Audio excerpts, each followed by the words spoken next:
Hello everyone, welcome to our channel. இன்றைக்கி நம்ம சேனலில் என்னுடைய டே 2 பிளான் தான் போட்டிருக்கிறேன். என்ன மாதிரியான வேலைகள் எல்லாம் செய்யணும் அப்படின்ற வீடியோ தான் இது. நம்ம சேனலை சப்ஸ்கிரைப் பண்ணாமல் பார்த்துட்டு இருந்தீங்கன்னா கண்டிப்பாக நம்ம சேனலை சப்ஸ்கிரைப் பண்ணிவிட்டு பாருங்கள். இந்த வீடியோ முழுக்க முழுக்க ஒரு க்ளீனிங் வீடியோ தான். என்னுடைய கிச்சன் ஏரியாவை நான் என்ன மாதிரி க்ளீன் பண்ணேன் அப்படின்னு தான். வாங்க வீடியோக்குள்ளே போகலாம். இங்கே இருக்க கிளைமேட் ரொம்பவே சில்லுன்னு இருக்குது. ஆனால் எல்லோரும் சொல்கிறாங்க இதான்ப்பா ஸ்டார்டிங் ஸ்டேஜு, இன்னும் குளிரே ஆரம்பிக்கலைன்றாங்க. ஆனால் என்னால் இதவே சமாளிக்க முடியலை. ஸ்வெட்டர் போட்டுட்டு 10 மணிக்கு மேலே தான் வெளியிலே வருது. நம்ம ஊர் வெயிலுக்கே நம்ம 10 மணிக்கு தான் எந்திரிப்போம். அப்போ இந்த ஊர் குளிருக்கு நம்ம எத்தனை மணிக்கு எந்திரிப்போன்றதை யோசித்து பாருங்கள்.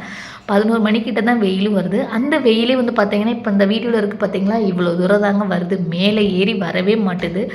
அந்த இடம் எல்லாமே தண்ணி மதியானம் ஒரு மணி 2 மணி போல் ஊற்றுனது. இருந்தாலும் செடிக்கு தண்ணி விடலைன்னா அது ரொம்ப வாடி கருகி போடுறது மாதிரிக்கு குளிர் அந்தளவுக்கு இருக்கிறதுனால கருகி போயிடுது. ஸோ ஒரு தண்ணி தெளித்து விட்டாலே ஈரப்பதம் ரொம்ப நாளைக்கு இருக்குது. உத்து பார்த்து நானே இந்த செடியெல்லாம் வளர்த்துட்ருக்கிறேன். நைட்டு நேரம் இந்த மான் வகைகள் அதிகமாக இங்கே இருக்குது. அது எல்லாமே அதெல்லாம் கடித்து அப்படியே கீழே போட்டு போயிடுது. இந்த சின்ன செடியில் அவ்வளோ மொட்டு இருந்துச்சு, இந்த செவ்வந்தி பூ மொட்டு. அதை ஃபுல்லாத்தையும் இந்த மாடு கடித்து போட்டு போயிடுச்சு. ரொம்பவே கஷ்டமாக இருந்துச்சு பார்க்குறதுக்கே. நம்ம ஒரு செடி வளர்க்குறது அவ்வளோ இன்ட்ரெஸ்டிங்காக ஒவ்வொரு விஷயத்தையும் பார்த்து வளர்க்குறோம். இந்த மாதிரி ஆகையில் அதுவும் கொஞ்சம் கஷ்டமாக தான் இருக்குது. ஹஸ்பண்ட் கிட்டே சொல்லியிருக்கேன்ப்பா சுற்றி ஸ்க்ரீன் மட்டும் கட்டி விடுங்கப்பா. நான் மிளகா தக்காளி இந்த மாதிரிலாம் போடல. ஒன்லி எனக்கு பூச்செடி பிடிச்சிருக்கு. என்ன மாதிரி பார்த்திங்கன்னா, என்னுடைய தோட்டத்தில் இருக்கிற பூவை என்னுடைய பூஜைக்கு நான் யூஸ் பண்ணணுன்ற பர்பஸ்க்காக நான் அழகான பூச்செடிகள்லாம் வச்சுருக்கிறேன்.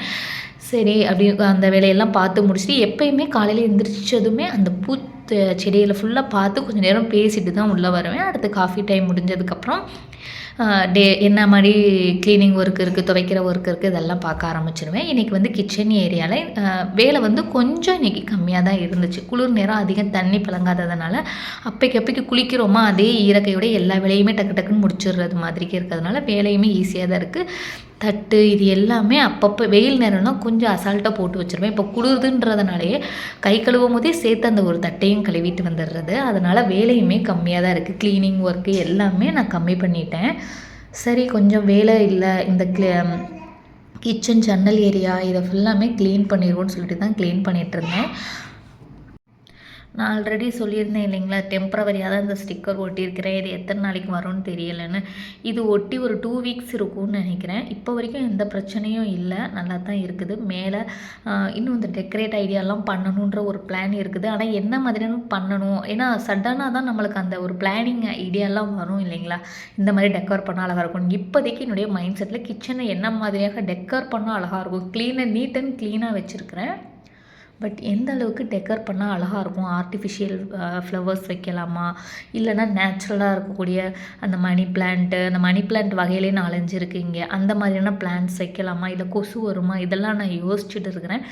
ஸோ கூடிய சீக்கிரம் நான் நல்ல ஒரு டெக்கரேட்டிவான ஒரு என்னுடைய கிச்சனை டை ஒர்க்ஸ்லாம் நிறையா பண்ணி அலங்கரிக்கணும்னு ஆசை. லைட் ஒர்க்ஸ் எல்லாம் பண்ணணும்னு ஆசை. லைட் ஒர்க்ஸ் பண்ணணும்னு ஆசைப்பட்டு தான் ஸ்டார்டிங்கே நான் ஒரு லைட் இருக்கும் பார்த்தீங்களா, அந்த டேப் லைட்டுன்னு சொல்லுவாங்களே, ஸ்ட்ரீப் மாதிரி ஒட்டிகிட்டுற மாதிரி, அதெல்லாம் வாங்கி வச்சேன்.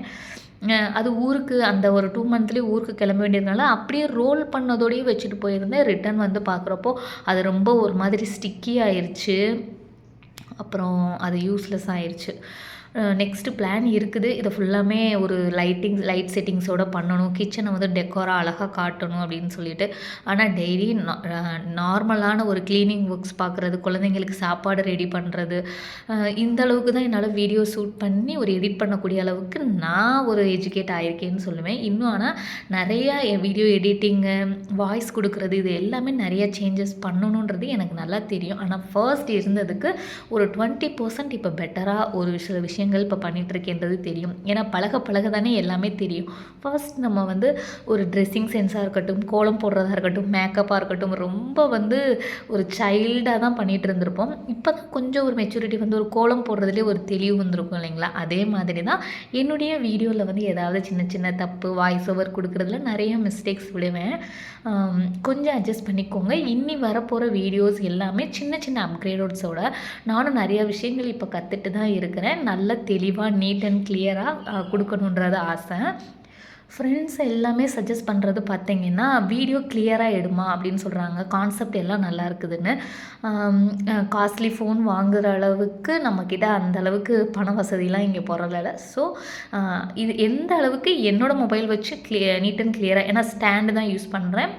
எனக்கு வந்து தனியாக வீடியோ எடுத்து கொடுக்குறதுக்கு அதெல்லாம் ஆள் கிடையாதுன்றதுனால, ஸ்டாண்டு வச்சு என்னால் எங்கெங்கே ஆங்கிள் செட் பண்ணி அழகாக ஃபோக்கஸபிளாக நீட் ப்ரெசென்ட் பண்ண முடியுமோ அந்த அளவுக்கு பண்ணிகிட்ருக்கிறேன். So keep support for my channel.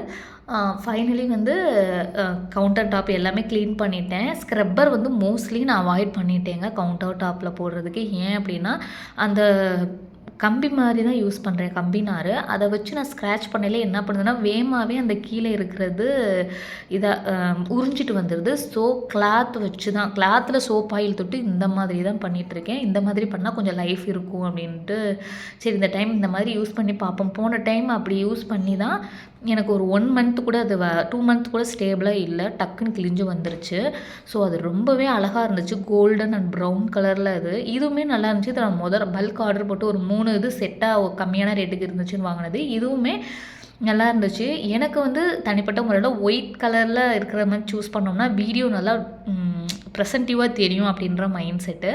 கண்டிப்பாக நீங்கள் ஒரு மோட்டிவேட் ஆகி உங்களுடைய கிச்சனில் என்னென்ன மாதிரியான அலங்காரம் பண்ணலாம், க்ளீன் பண்ணலாம் அப்படின்றத நீங்கள் பார்க்கலாம் மோட்டிவேட் ஆகி. நான் என்னுடைய கிச்சன் வேலையை இன்றைக்கி சூப்பராக முடிச்சுட்டேன். நீட் அண்ட் கிளியராக இந்த ஒரு வேலையை மட்டும் எடுத்து பண்ணதுனால அழகாக முடிச்சிட்டேன். ஸோ நீங்களும் உங்கள் வீட்டு கிச்சனை போய் க்ளீன் பண்ண ஆரம்பிங்க. இதெல்லாம் தாங்க மோட்டிவேஷன். நமக்கு யார் மோட்டிவேஷன் கொடுக்க போகிறா? Keep supporting. இதான் ஃபைனல் லுக்கு. ஓவரால் க்ளீன் பண்ணி முடித்தாலும் அதே மெஸ்ஸி லுக் தான். ஏன்னா இந்தியன் கிச்சன் இல்லைங்களா, நார்த் இந்தியன்ஸ் கிச்சன். முடிஞ்ச அளவுக்கு நான் வீடியோ எடுத்து அனுப்புகிறேன். தேங்க்ஸ் ஃபார் வாட்சிங். Keep supporting.